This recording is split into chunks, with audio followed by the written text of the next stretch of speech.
Well, hello, everybody. I'm Stacy with Nutrition Jobs. Thank you so much for joining today's LinkedIn Live. We have a really impactful event for you today. We've got a wonderful speaker that will be giving us some really wonderful, actionable tips.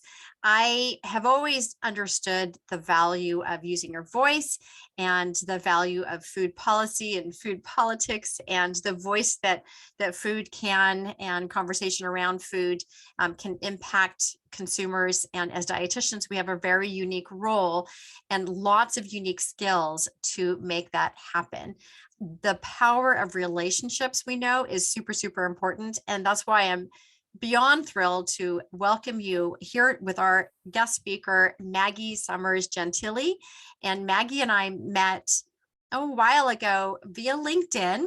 We had met, I forget how we actually met, but she and I discovered each other, and I gave a talk for the Restaurant Association on how to use LinkedIn to optimize opportunities for work as a restaurant dietitian. And Maggie and I stayed connected, and I having her here today to talk about how you can use your RD credential in Washington, D.C., and to learn about the power of food policy and how dietitians can be involved in that. And then also talk a little bit about relationships. So welcome, Maggie.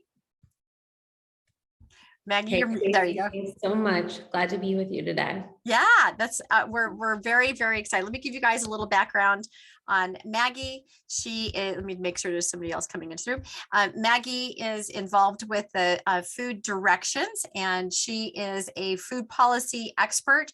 She's a regulatory problem solver and a nutrition storyteller, which I just think is such a fascinating skill. I want to learn more about that. Culinary enthusiast and a connection maker. So she's a big believer in science and data and how that can be used together with her RD credential and working with food policy. She spent a decade in Washington, D.C., and she is a credentialed dietitian at Loyola University, an exercise physiology and nutrition degree from Miami University. Again, welcome, Maggie. Thank you. I'm going to show a picture of your work with your partner at Food Directions. And tell us a little bit about Food Directions. Sure, absolutely. So we are a boutique food policy shop here in Washington, D.C. And we have 3 other awesome registered dietitians on our team, working across a huge variety of clients in the food landscape. So think about people like packaged food companies, restaurants, food trade associations, companies that are in need of labeling services. We work with all of those groups. And primarily, we really focus on helping clients kind of find their voice in food policy and developing a voice and strategy to articulate exactly what their company is doing to the federal government, as well as non-government entities, to kind of talk about the work that they're doing and really strategize about ways that they can be doing what they're doing in a more effective way and helping them make positive changes throughout their portfolio. That's great. I have 1,000 questions for you about the type of work that you're doing. And so I thought, you've got a great conversation to share with us, and I'll let you do that. And then we'll just ask you some questions. And if anyone else has questions, just put them into the chat. And if you're not already muted, please take a look at the bottom left of your screen and mute your microphone. And I'm going to move to the next page. So tell us about you. Sure, absolutely. So I thought it'd be helpful just to kind of ground who I am. I am a city girl that's focused on family with a passion for food and nutrition.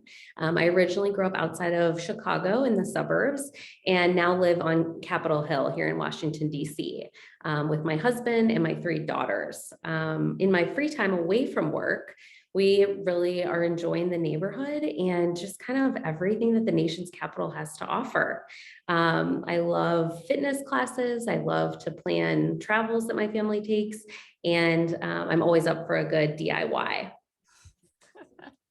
Here's just a little snapshot of my family. My husband lives within walking distance of our home, so he's around a ton, which is awesome.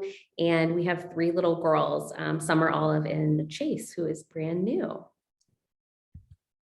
So tell us about your career path. I love this slide.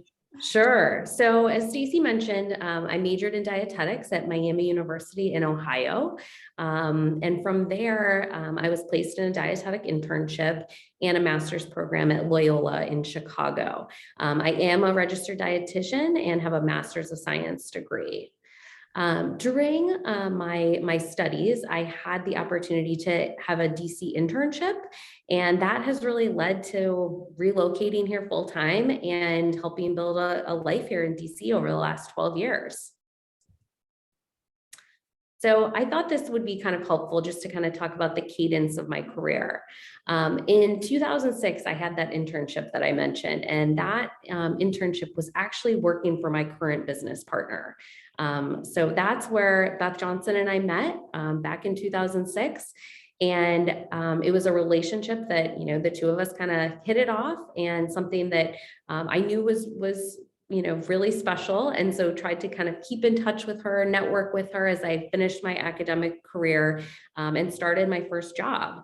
I worked in public relations for various public relations firms, and had the opportunity to work with, you know, lots of big food companies, commodity boards, various restaurant brands, really helping them kind of tell their nutrition story, and also making sure that, you know, they weren't going too far out on a limb in a place that might get them in trouble. So really helping them talk about their healthy portfolios.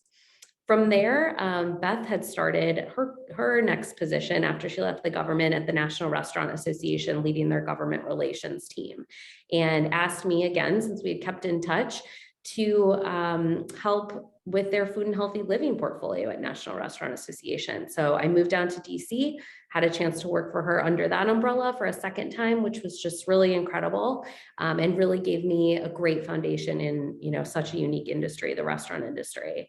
And then when she left Restaurant Association, a couple of months in, she asked me to join her at Food Directions. So together we're business partners at Food Directions. And, you know, I think this slide kind of tells that story about, you know, you never know what a college internship might lead to. So 12 years later, here we are running Food Directions with our awesome team of experts.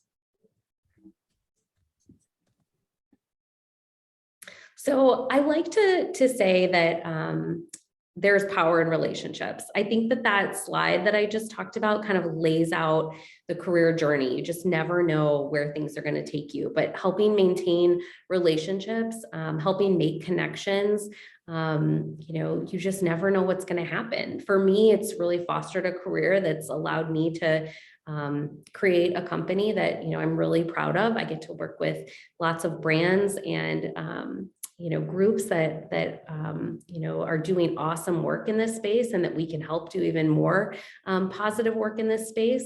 And, you know, it kind of gets back to, you know, advice that my dad gave me when I was just starting off in my career. You know, he always talked to me about kind of treating everyone equally and with tons of kindness. And that went from, you know, the janitor in the building all the way up to the CEO of the company.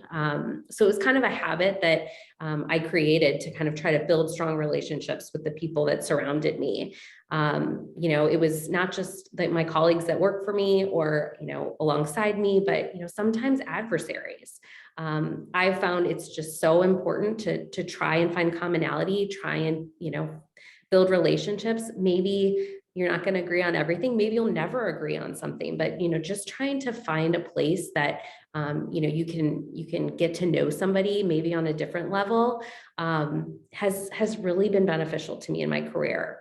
I definitely think that, you know, you can learn something from almost everybody you encounter, and there's just a ton of power in relationships. It can help move, you know, issues along, like those I work on in food policy. And it's also kind of fun just to get to know different types of people. So this has been, you know, probably my biggest, you know, biggest advice to give to people that are, you know, either starting out or trying to pivot in their career is really to hone in on relationships and try to build them, you know, even unlikely ones. So Stacy had asked me about, what's your number one piece of advice, like actionable advice to give people that want to start, in this area. And, I always recommend the dietitians seek out other dietitians that have jobs that they're interested in. I have personally found the community of dietitians has been super willing to help those coming up in the field. I know it's hard to break through, but I find that, a lot of people do have a spirit of kind of paying it forward. Maybe somebody helped them along the way. And so they might be willing. So in terms of like, what tangible step can you take today? My thought is, always reach out, offer to buy somebody a cup of coffee, offer to do, can I have 15 minutes of your time to do like a virtual meet and greet, something like that. If you're not able to meet in person, but, just offer to sit down and just 15 minutes to pick their brain. I've never been turned down when I've asked to do that sort of thing, whether it's just getting to know somebody now, or it was early in my career when I was just trying to figure out what it was I wanted to do or how somebody got where they are. But make that initial contact. I doubt you'll be turned down. And as a professional now, we kind of have a rule of thumb at Food Directions. If somebody reaches out and wants to talk or pick our brain or, do a short stint with us, we try to make that as possible as we can. And certainly I'm always willing to meet if there's coffee involved. So, take that initial step and do that outreach. You'll never know if it's a no unless you ask. So, think about that in terms of, jumping in. That's a very tangible thing that you can do. Maggie, I totally agree with you that just reaching out to people, as difficult as that is, it can be so fruitful, and it can be fruitful for both sides. I think it's really empowering for the mentee and the mentor to have those conversations. Just being mindful of their time. When you say, may I have 10 or 15 minutes of your time? It's so much easier now to do it virtually or by phone. I've had, what's today, Wednesday, I've already had 2 conversations with budding dietitians to be, one a student, one an intern. And honestly, it was just a 15-minute conversation, but it was really energizing for me to give some direction. And of course, hopefully I gave them some advice or other people to connect with as well, just some ideas to mull around. But I think the idea is that you're just very mindful of the other person's time. And I have never been turned down, and I've never turned anybody else down. Like, I can't even imagine a situation, unless I was out of town, where I would do that. And in fact, if you are trying to connect with somebody and trying to develop a relationship and they're not responding, then maybe you don't want to, that's not a person that is really going to be impactful in your career. And so I like what you said too, like always make that connection. So when we talk about making connections, if someone wants to go into food policy, if they want to work in Washington, D.C., what are a couple good key places to start? Like, what would be like the first place you would want to go to find a dietitian in that field, besides checking in with me or checking in with you? What would be like the next step? Yeah, so I think it depends on what area of food policy you want to work in. There is a food trade association for virtually everything in Washington, D.C. All of the commodities have them. All of the various food trade associations have them. There is also a government relations office here in DC for almost every company in the world. If you want to go on that side of things, there's also plenty of NGOs that work on food policy issues. And that has really skyrocketed even since I moved here, over a decade ago. When I moved here, First Lady Michelle Obama was just launching Let's Move. So my timing was, kind of impeccable because food policy really became hot. But as a result of that, the public health community was talking about food and nutrition. Certainly lots of NGOs were springing up. And then all of these food groups got interested in, how can we talk about this? We're doing all this great work. Let's get out in front and make commitments and do sorts of things. So, it depends on which area interests you the most, but there is tons of opportunity here in DC really to engage in these issues. I like to tell people to kind of start by reading about food policy. There's lots of blogs. There is, we have a food directions weekly newsletter that comes out really talking about what's happening in the food landscape. That's probably a good foundation to try to start to understand some of these issues, who the players are, and it gives you ideas of places you could reach out in terms of internships or jobs, or like I said, just reaching out to people for coffee to try to understand what it is that they do on a daily basis. I like that. So, so Food Directions has that. And then, is there any other website that you can go to or that somebody can go to? There's lots of different, newsletters, like the Academy of Nutrition and Dietetics comes out with one. Institute of Food Technology has one. We work a lot reviewing various entities like Politico or The Hill. There's just so many things to be monitoring. The agencies have their, news alerts and their, kind of weekly or monthly news alerts that they come out with. There's just tons and tons of resources at Food Directions. Our team tries to kind of pull together a weekly that summarizes what's important from all those different things. So it's a really, really great resource that people could use that kind of pulls it all together. But there's lots of resources out there that I'd be happy to provide if people are interested. Yeah, and I think that newsletter sounds great, and that sounds perfect. Yeah. So Food Directions, a little bit more about us. So like I said at the upfront, Food Directions really empowers organizations with that voice and strategy to shape policies of a global food system. This means that we spend a lot of our time providing strategic counsel, evaluating that global landscape, assessing the competitive landscape, really providing regulatory and legislative impact statements and what might fall into things that are happening today, but also kind of what we predict is going to happen down the line. We just came out with our 2022 crystal ball, which is kind of our anticipated activity of what's going to happen in the food policy landscape over the next year, but also kind of sets the stage for what we're going to see over the next 5-10 years in this space. It's not just about nutrition anymore. Food is, all around us, what we eat, how it's grown, the labor that goes into what is grown.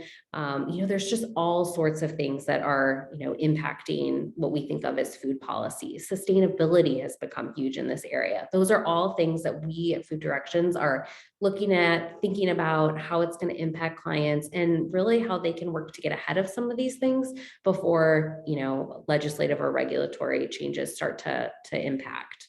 I talked a little bit about building relationships, but a lot of what we do is help people make connections. It's helping build, relationships with the federal government, with regulators, with legislators, with those NGOs that oftentimes are super impactful in these spaces. We do have strong nutrition credentials, so we can kind of talk the science side, but we can also kind of bridge the gap between the industry that may be in one place and a regulator or a public health community that's in another place, and help them kind of come together and make positive changes together.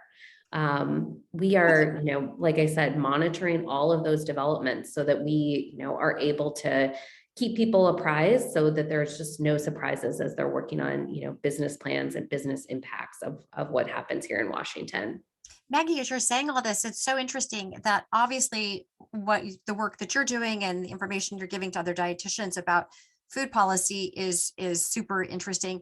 But as you were saying that, it made me think about how this information as topics, as conversations, as information can be helpful if you're in another industry, if you're a food blogger, having this information, the crystal ball, having the information if you are a media dietitian, being able to speak to this and having those conversations. I think the information that you have and what you're sharing with us is it's super helpful for, I think, a lot of different areas of nutrition as dietitians. Yeah, and I think, it's not something I learned about in school, right? Like, I didn't understand how the dietary guidelines came to be. I just knew what the dietary guidelines were. And there's, a 3-year process that goes into developing those that, our government works on. And so I think some of it is digging to, really try to understand how these things kind of come about, and, ways to get involved, whether you're kind of personally interested or, professionally, it would be helpful to have that information. But, there's just this is an area that there is a lot happening in, and it's constantly changing. And, food directions is, kind of making sure that we're the ones watching it, we're the ones, keeping up, so that we can keep people progressing and able to make those, factor those things in as they move forward. Good. So you can go to the next one, Stacey. I kind of walk through some of that. The other thing that our team does is we assist food companies and restaurants in creating food labeling information. This is an area of expertise for some of the others on my team, but this is an area that, is hard to keep up with too. Things like label changes. We just saw, in the last couple of years, a new nutrition facts panel. We've got, restaurants that are required to disclose nutrition information, have calories on menus and menu boards. That's all stuff that, our team is able to help various companies with as well. A lot of times people want to make certain claims or, want to talk about, their product in a certain way. Our team is very well versed in, what is allowed and what isn't allowed. And so that's another area that, we really specialize in. That's good. So this is how we here's can just find you. Yeah. contact info for both me personally as well as food direction. So Stacey, happy to answer any questions, but definitely reach out. Like I said, I pride myself on being a connection maker, love to meet new people, and so to the degree people are interested, definitely reach out. That's good. So when we first met, also, you had just been a part of a program called the Kids Live Well program, which helps empower restaurants to provide healthy options for kids on their menus and the communities. And I know you were on a podcast where you talked about that as well. And that is part of the National Restaurant Association. Is that right? That was a program with them? Yeah, absolutely. So when I first moved to DC, like I said, I had the pleasure to work at National Restaurant Association. And when Food Direction started, they became a client. So I've been grateful to work with National Restaurant Association again for, over a decade, probably closer to 15 years at this point. And it's such an awesome and innovative industry that certainly has been working hard to, kind of weather the storm against COVID. But one of the things that I am most proud of is my work on Kids Live Well. Again, me and my team had the opportunity to revamp this program that had originally launched several years ago and had gone a little bit dormant. I think, just the priority and focus had been on other things, but we had the chance to kind of spend 2 years revamping this program. It's really focused on helping parents and kids select better for you menu options when they're dining out at a restaurant. So restaurants can participate voluntarily for free, and they commit to offering healthful meals for kids. It's things that are, high in fruits and vegetables, lean proteins, whole grains, low fat dairy, and limits the things that, we're trying to reduce in our diet, like fats, sugars, and sodium. Every day the list of restaurants is growing that are trying to participate in this program. And I'm really hopeful that, with a carrot icon showing up on a menu item to show that a product is better for you, parents can feel really good about the products they're serving their kids. Kids can start to get a handle on, what's a treat and, what is something that might be encouraged to be eaten every day.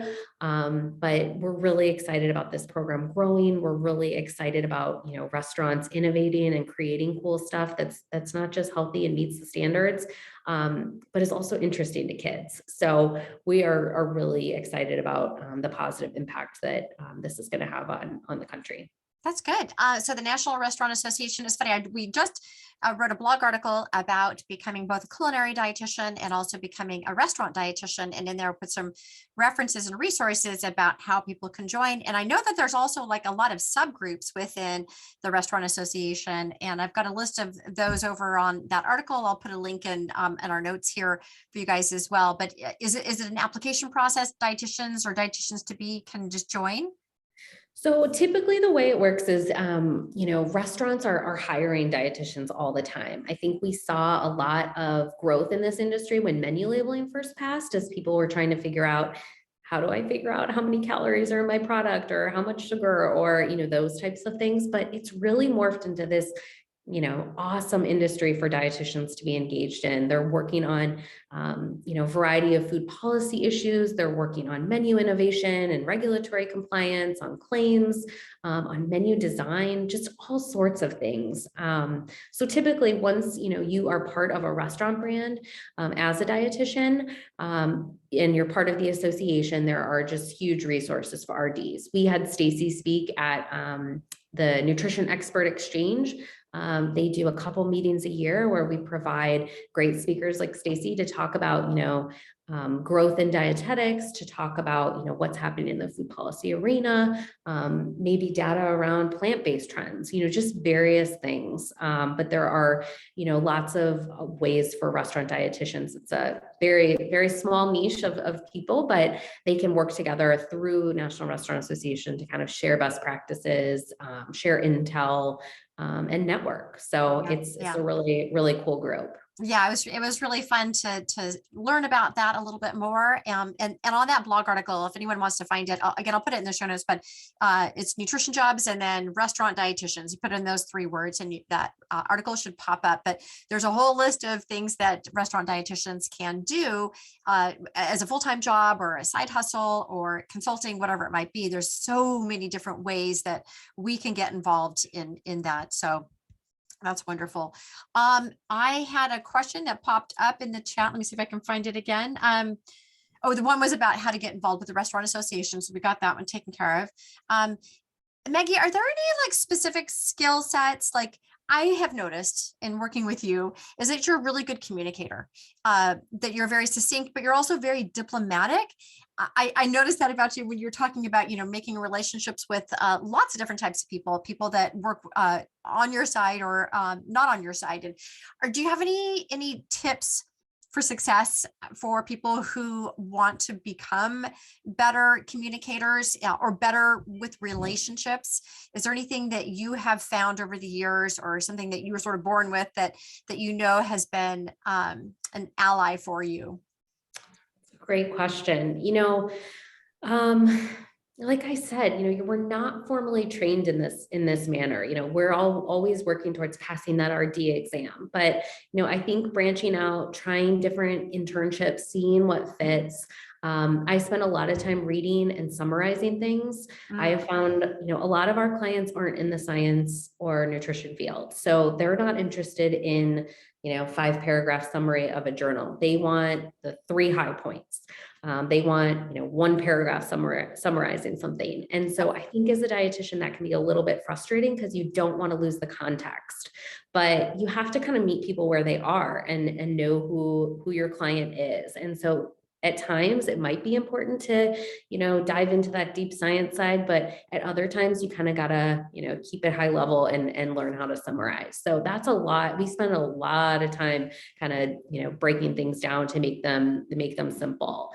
That's definitely a skill set. And, writing is a big challenge. It's something that we have definitely faced as we've, had various interns, people can be, get A+ in biochem, but writing is a challenge. So, I think it's something I work on every day to become a better writer. It's something we can all be working on all the time, but I think that's definitely, a big focus that you might not be taking writing classes in your undergrad, but to really strive to become a better writer. It will help you not only in your own communications, but help you in your day-to-day work as well. There are actually a couple dietitians that are really good at helping dietitians become better writers. Writers, not just not just general blogging, but writing so that people are reading it, writing for people who have time constraints, writing for people who, you want to sell them something. So there's some resources there, and I'll put those in the show notes. Holly Larson's one person. There's a few others that help out with writing, because you're right. It's just, there's only so much you can pack into your undergraduate internship and your graduate degree, right? There's a lot to to learn. And so that's helpful to know.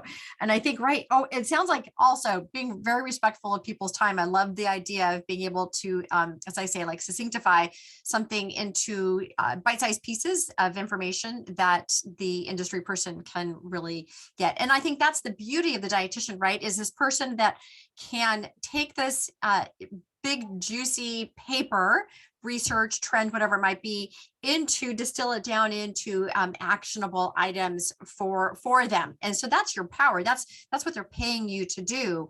And that's such a great skill to have. That's a really good one.